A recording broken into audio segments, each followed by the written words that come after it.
to the internet in 2023.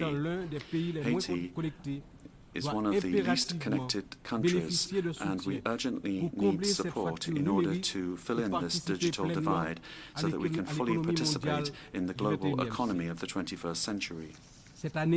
This year, Haiti reaffirms its commitment in favor of the preservation of our common heritage, the oceans.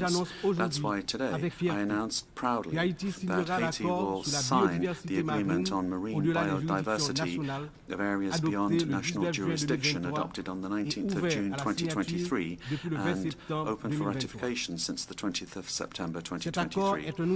This agreement is a crucial tool to guarantee the protection of marine biodiversity, to promote sustainable use of marine resources and strengthen the resilience of island states such as our own in the face of climate challenges. Haiti has decided to cooperate with the international community to ensure that this agreement is a benefit to all of humanity while making our contribution to the protection of marine ecosystems on which we all depend. These global challenges can only be addressed through a renewed commitment to multilateralism, through solidarity and collective action. Haiti, despite our difficulties, is ready to cooperate with the international community to overcome these crises and build a future where peace, justice and human dignity are triumphant. But we can't do this alone. It's only together that we can act to guarantee that no one is left behind. Excellencies, ladies and gentlemen, in proclaiming the independence of Haiti in January 1804, General Jean-Jacques Dessalines, the founding father of our homeland, gave human rights a universal character. In other terms, he began the dismantling of the colonial and slave order, and then human rights ceased just being white man's human rights and became human rights for all men and all women, namely the rights of all humankind.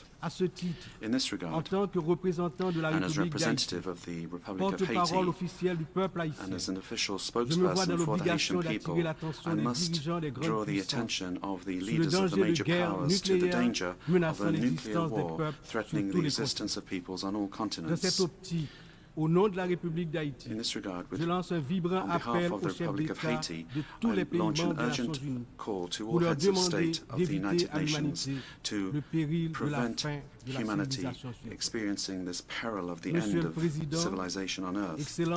President, Excellencies, ladies and gentlemen, I am speaking today with the experience of several years dedicated in the service of my country. My political career is very much anchored in the history of Haiti, and it's led me through various trials, always with the same goal in mind: the progress of my country, the pride, the restored dignity and the well-being of the Haitian people that are so downtrodden.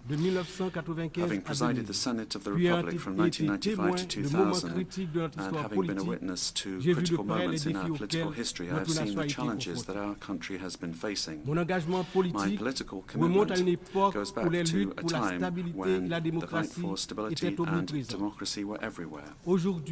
Today, as President of the Presidential Council of Transition, I find myself once again at a key point in the history of Haiti.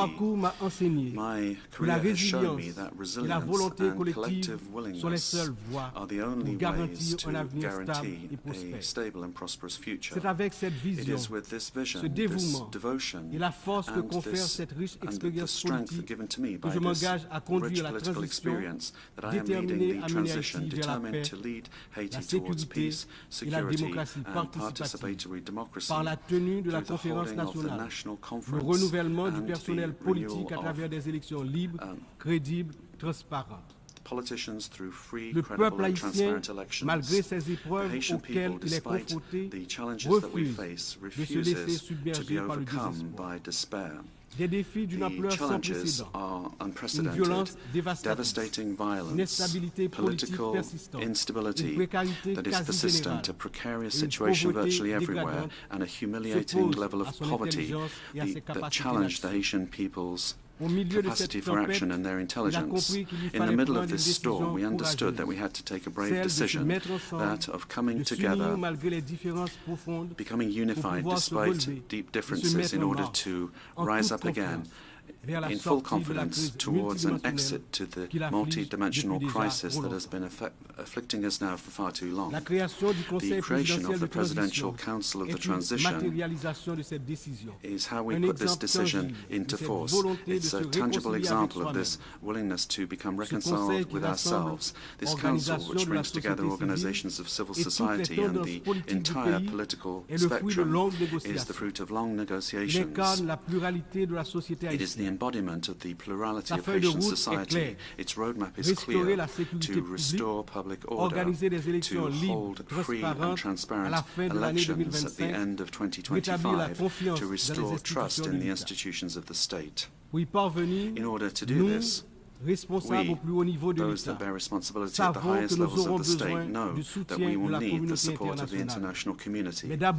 But first and foremost, we have to be able to count on ourselves, on our resilience, our capacity to overcome differences and internal divisions. It is important to stress that the resolution of Haiti's problems lies above all on the shoulders of the Haitian people. It is our duty as a sovereign nation to take our destiny in our hands and to overcome divisions and together build a future of peace and prosperity. However, this responsibility is not just our own.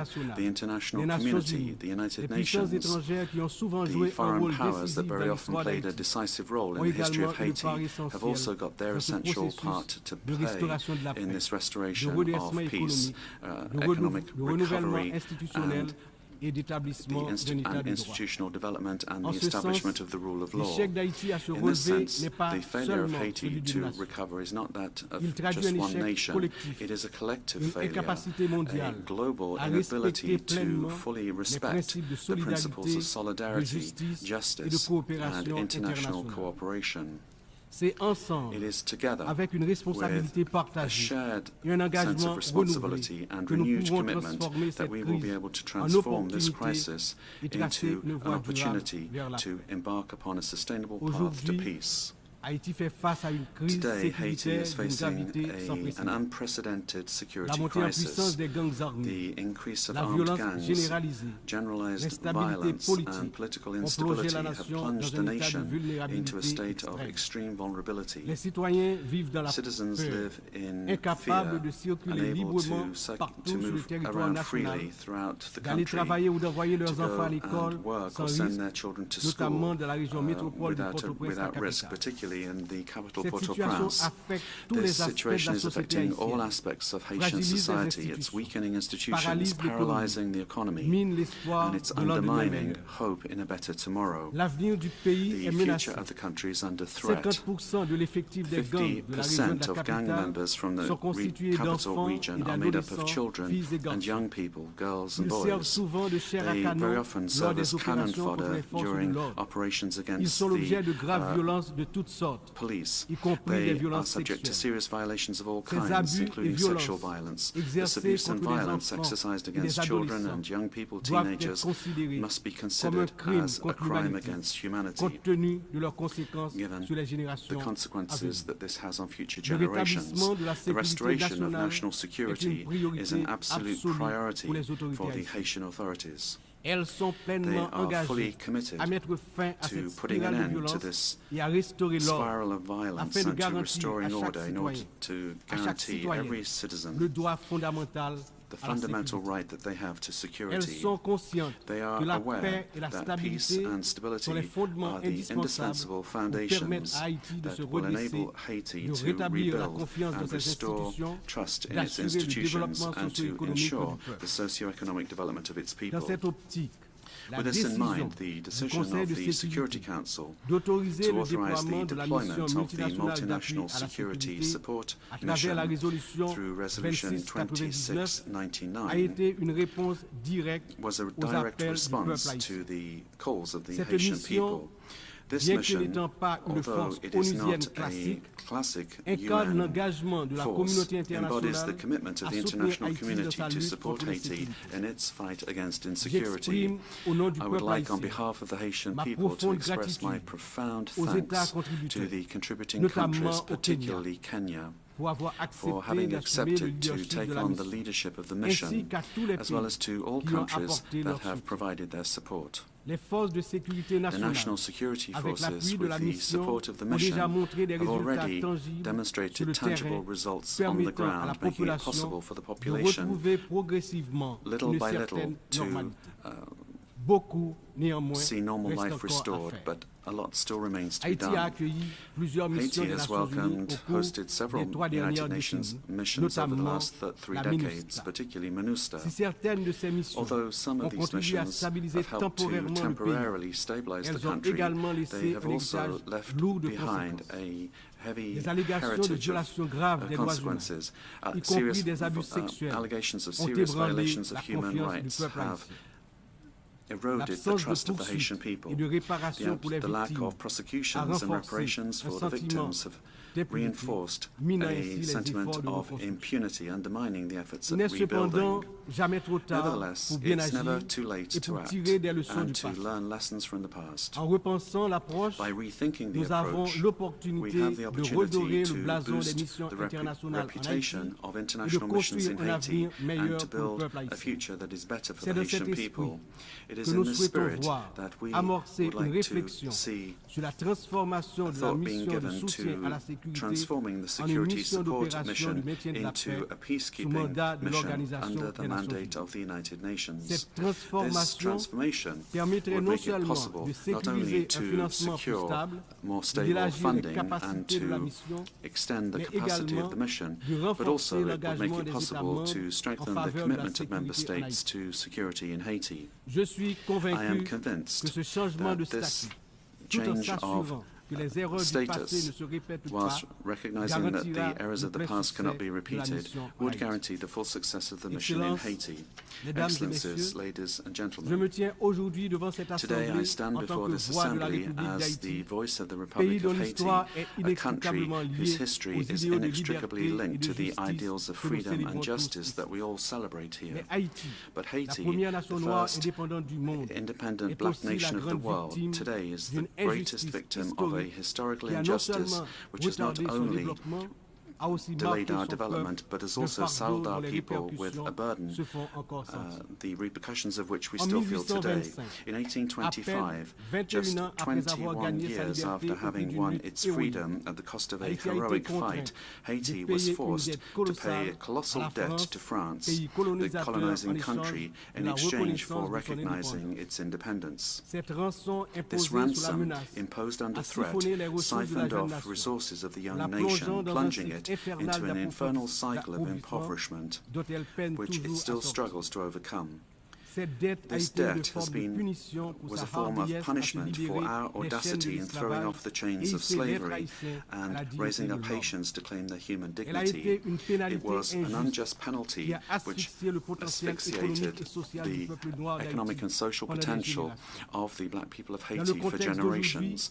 In today's context, where more than ever, attention is being paid to efforts to restore without delay security and respond to the immense humanitarian needs in Haiti, I think it is important to draw the attention of this Assembly to the after effects of our colonial past and the ransom paid to certain powers that have largely mortgaged the development of Haiti. It is worth recalling that Haiti was the only country to have paid for its independence, obtained, however, through the fire and the sword. On the eve of the 200th anniversary of this unprecedented event in history, hasn't the time come for these amounts paid to be returned? In this regard, my country welcomes the proposals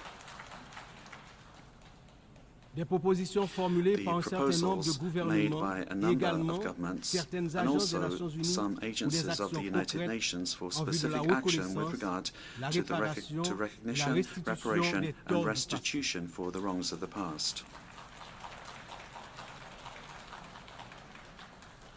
Haiti has absolute confidence in the United Nations organization, the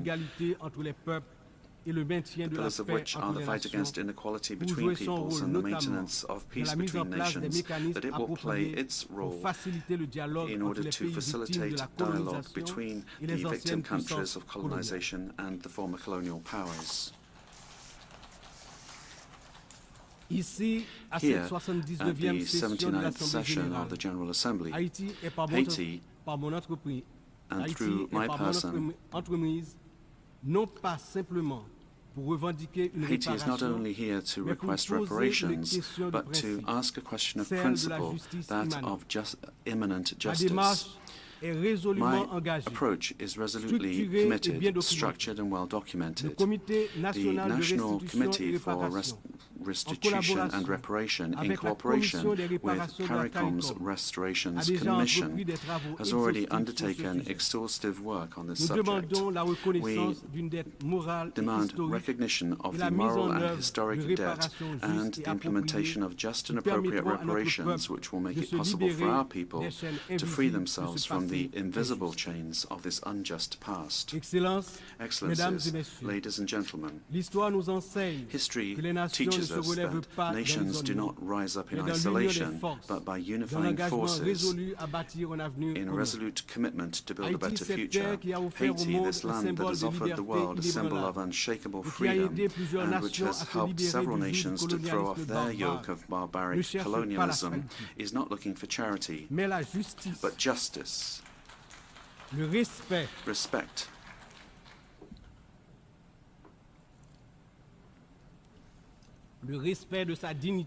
Respect for its dignity and its right to a dignified and prosperous existence. The challenges that we face today are certainly huge, but they are not insurmountable. They require of us all a shared vision, a profound sense of our common humanity, and determination to turn crises into opportunities for renewal. Each nation, be they small or large, rich or vulnerable, has part of our collective future in their hands. It is in this interdependence that resides the genuine strength of multilateralism. May this general debate be the moment where we reaffirm our unfailing commitment towards peace, human dignity, and sustainable development, because what we do today will resound for centuries to come. History will judge the way that we have been able to respond to the challenges of our times, together in a spirit of solidarity and cooperation. We can and we must build a future where no people, no nation is left behind. Long live Haiti. Long live international cooperation. Tomorrow, another country. Tomorrow, another world. I thank you for your attention.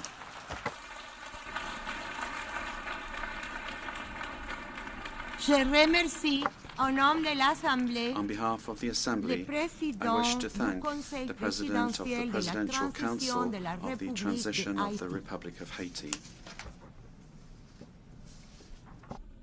The Assembly will hear an address by His Excellency Abdel Fattah al-Burhan Abdelrahman al-Burhan, President of the Transitional Sovereign Council of the Republic of the Sudan. I request protocol to escort His Excellency and invite him to address the Assembly.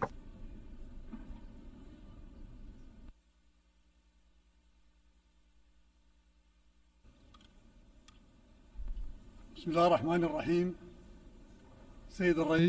the name of God, most merciful, most compassionate, Mr. President, Secretary General of the United Nations, Your Majesties, Your Highnesses, Your Excellencies, ladies and gentlemen, may the peace and blessings of God be upon you.